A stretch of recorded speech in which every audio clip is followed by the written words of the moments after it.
Video start करने से पहले सभी पंप और इंजेक्टर रिपेयर करने वाले भाइयों को बता दूं, किसी को भी इंजेक्टर के अंदर का पार्ट्स, पेंडल, कंट्रोल वाल्व इत्यादि चाहिए हो तो दिए गए नंबर पे कॉल करें। और स्क्रीन पे दिख रही एप्लीकेशन में यदि आप काम करते हैं तो इन पार्ट्स पे 6 महीने की वारंटी कस्टमर को दे सकते हैं। धन्यवाद। Hello everyone and welcome. आज के हमारे इस वीडियो में इस वीडियो में हम बात करने वाले हैं एक बहुत ही इंटरेस्टिंग टॉपिक के बारे में, वो है गाड़ी का इमोबिलाइज़र।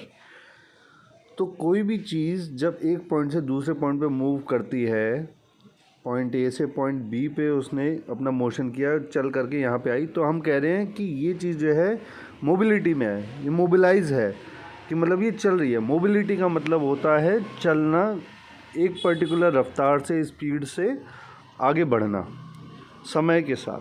ठीक, अब कोई चीज़ एक जगह से हिल ही नहीं रही है तो वो स्थिर हो गई है, तो उसे हम कहते हैं इमोबिलाइज्ड। इमोबिलाइज्ड। तो वीडियो में स्पीड भी बोलने की कम करनी पड़ रही है, तो खैर इमोबिलाइज्ड, जिसका मतलब है कि वो अपनी जगह से समय के साथ पे गति नहीं पकड़ रही है, जगह नहीं बदल रही है, वो वहीं पे खड़ी हुई है। तो अब हम अपनी गाड़ी को कहीं भी किसी भी जगह पे छोड़ के जाते हैं तो एक ख़तरा रहता है कि कोई चोर आकर के उस गाड़ी को चुरा ले। इस खतरे को कम करने के लिए हर कंपनी ने उसमें एक सिस्टम लगाया है जिसे कहते हैं इमोबिलाइज़र। ये गाड़ी को चलने से बंद कर देता है, क्योंकि गाड़ी का काम है चलना, एक पॉइंट से दूसरे पॉइंट पे अपने पैसेंजर को पहुंचाना, इसीलिए उसे ऑटोमोबाइल कहते हैं। लेकिन जब वो गाड़ी बंद हो जाए, एक ही जगह पे स्थिर हो जाए, तो उसे इमोबिलाइज्ड स्थिति कहेंगे। अब गाड़ी को एक ही जगह पे जब कस्टमर छोड़ करके जाता है तो वहाँ से वो हिले ना, उसके लिए एक चीज़ दे दी है, जैसे अभी हमने बात करी, उसे कहते हैं इमोबिलाइज़र। जो डिवाइस ये स्थिति पैदा कर दे कि गाड़ी को एक जगह से हिलने नहीं देगा, उसे कहते हैं इमोबिलाइज़र या फिर स्मार्टरा। स्मार्टरा का मतलब है स्मार्ट ट्रांसपॉन्डर। ट्रांसपॉन्डर क्या होता है? ट्रांसपॉन्डर एक ऐसा इलेक्ट्रॉनिक डिवाइस है जो सिग्नल को रिसीव करता है और उसे आंकलन करके वापस से एक सिग्नल ट्रांसमिट भी करता है, यानी जो ट्रांसमीटर का भी काम कर रहा है और रिसीवर का भी काम कर रहा है, तो उसे कहते हैं स्मार्टरा। तो अब हमें इस वीडियो में ये जानना है कि इमोबिलाइज़र किस तरीके से काम करता है। ये हमारे पास एक बेसिक लेआउट है, इमोबिलाइज़र किस तरीके से काम करता है। सबसे पहली जो चीज़ आती है वो होती है उसकी चाबी।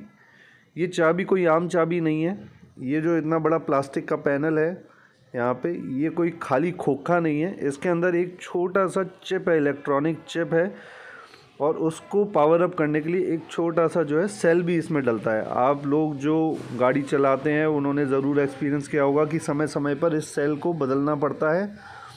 गाड़ी में आपको जो है इसका एक टाइम टू टाइम इन्फॉर्मेशन भी मिल जाती है डैशबोर्ड पे कि आप अपनी चाबी की सेल जो है, बैटरी जो है डाउन हो रही है, उसको चेंज करवाइए।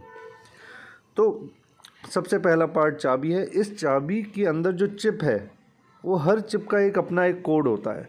दूसरा पार्ट है ये एंटीना।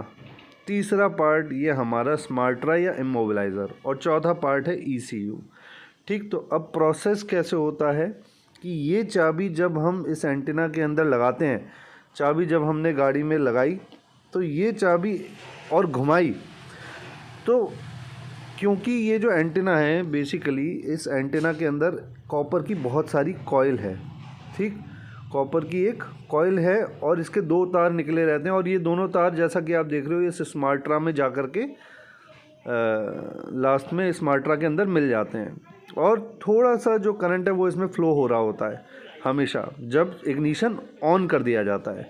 अब जब हम गाड़ी को स्टार्ट करने के लिए चाबी को और घुमाते हैं, इसके अंदर हमने डाल करके चाबी को और घुमाया, तो क्या हुआ कि जब भी कोई कॉपर की कॉइल होती है जिसमें हम मेटल का कोई भी हिस्सा डाल दें और उसको अंदर बाहर की स्थिति में लेकर के आए, तो एक इंड्यूस्ड करंट, एक इंड्यूस्ड वोल्टेज जनरेट होता है।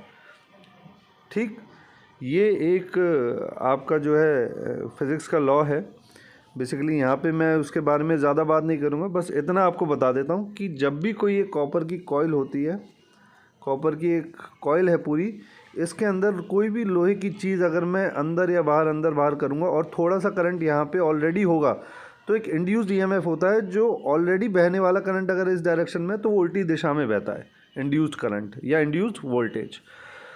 तो जब हम चाबी को इस तरीके से इस एंटीना के अंदर इंसर्ट करेंगे और घुमाएंगे तो एक इंड्यूस्ड वोल्टेज जनरेट होगा जो स्मार्ट्रा के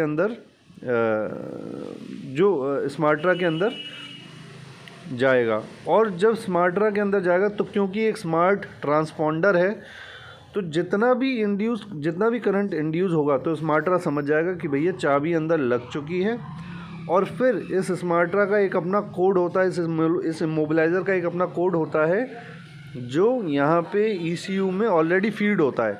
इस इमोबिलाइज़र का एक नंबर होता है अपना, वो ऑलरेडी ECU का डेटा जो है उसमें फीड होता है कि भैया ये इस ECU के साथ में ये वाला इमोबिलाइज़र लगा हुआ है, दूसरे नंबर का लगाओगे तो काम नहीं करेगा। उसके लिए इस ECU को बताना पड़ेगा कि इसका कोड क्या है, नए वाले इमोबिलाइज़र का कोड क्या है। तो जब भी हम इमोबिलाइज़र चेंज करेंगे तो उसकी कोडिंग यहाँ पे करी जाती है ECU में। और इसी इमोबिलाइज़र के संग एक चाबी होती है, तो कोई भी चाबी यहाँ पे नहीं लगा सकते, एक पर्टिकुलर चाबी ही लगेगी। तो जब ये चाबी यहाँ पे इंसर्ट हुई, चाबी को घुमाया, एक सिग्नल यहाँ पे ट्रांसपॉन्डर में, स्मार्ट ट्रांसपॉन्डर में गया हमारे इमोबिलाइज़र में। और फिर हमारा जो ये इसमें टोटल 5 पिनें होती हैं आपके पास। 2 पिनें तो ये हमारे एंटीना कॉइल से ही आ रही होती हैं जो इसको बताती हैं कि भैया चाबी लग चुकी है और ड्राइवर ने चाबी घुमा दी है, ठीक। बाकी की जो 3 पिनें हैं उनमें से एक पिन जो है आपका 12 वोल्ट की इसमें पावर सप्लाई आती है, दूसरा ग्राउंड होती है, और तीसरी जो पिन है वो बेसिकली इस ट्रांसपॉन्डर, इस इमोबिलाइज़र और ECU के बीच में होने वाले कम्युनिकेशन का है। क्योंकि जब ड्राइवर ने चाबी को घुमाया और यहाँ पे एक इंड्यूस वोल्टेज आया तो स्मार्ट्रा समझ गया कि भैया अब ये चाबी सही लगी है, चाबी सही लगी है कि नहीं, ये उसे पता लगा उस सिग्नल से जो चाबी घुमाने पे यहाँ पे गया, ठीक। तो वो समझ गया चाबी तो सही लगी है। अब स्मार्ट्रा ने आगे ECU को सिग्नल भेजा कि भाई वो जो ड्राइवर है वो गाड़ी को स्टार्ट करना चाहता है। तो ECU ने आंकलन किया कि ये जो स्मार्ट्रा है जिसने मुझे ये मैसेज भेजा है ये वही स्मार्ट्रा है जो मेरे साथ कंपनी से लग के है या ये दूसरा है। अगर ये वही है तो इसका जो कोड है, जो सिग्नल इसने मुझे भेजा है उसमें जो कोड है वो मेरे अंदर ऑलरेडी फीड होगा। तो ECU फिर उसे कंपेयर करता है ऑलरेडी फीड किए हुए कोड से, ठीक। जो कोड पहले से ही डला हुआ है स्मार्ट्रा का और जो कोड सिग्नल इसने भेजा है स्मार्ट्रा ने, इन दोनों का कंपैरिजन होगा। अगर ये दोनों सेम है तो फिर ECU गाड़ी को स्टार्ट कर देता है, इंजेक्टर्स पे करंट दे देता है और गाड़ी स्टार्ट हो जाती है। और अगर ये दोनों अलग अलग हैं तो फिर ECU गाड़ी को स्टार्ट नहीं करेगा। उस केस में जो भी नया आपने इमोबिलाइज़र लगाया है उसको यहाँ पे ECU के साथ स्कैनर के माध्यम से कोड करना होगा।